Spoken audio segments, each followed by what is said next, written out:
Tidy by Emily Gravett. Read by Lenny Henry.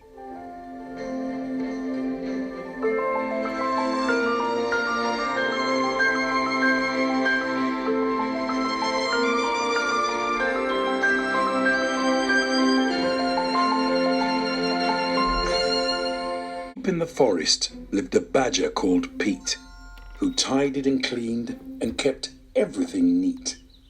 He tidied the flowers by checking each patch and snipping off any that didn't quite match. He tidied the fox by grooming his fur. He untangled each knot and each twig and each burr. He tidied the birds from the big to the small by brushing their beaks and then bathing them all. He picked up stray sticks, he swept and he rubbed. He polished the rocks and he scoured and he scrubbed. So when a leaf fell, well,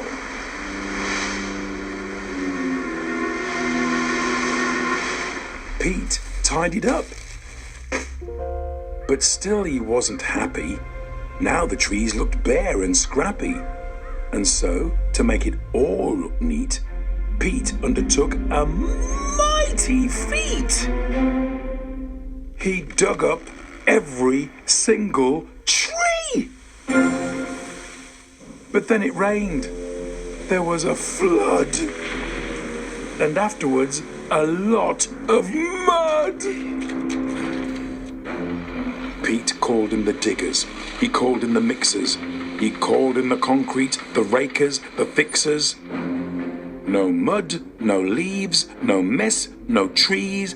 Perfectly tidy and perfectly neat. This forest is practically perfect, said Pete. I'm hungry, he thought. I deserve a treat. So he hunted around for something to eat. But the beetles and worms that he usually found were under the concrete, deep in the ground. And so Pete decided to go home instead. If he couldn't have dinner, he'd go straight to bed. But when he arrived and took out his key, there wasn't a door where the door used to be.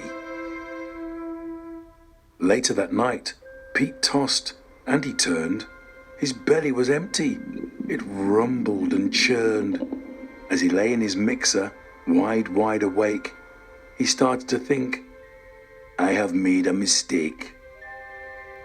So, the very next morning, when it got light, he set about trying to put everything right. Then the animals came, from the strong to the weak, and they lent him a paw, or a claw, or a beak. They put everything back, as it always had been, but maybe less ordered and not quite as clean. And Pete, well, he promised to tidy up less. But if he succeeded is anyone's guess.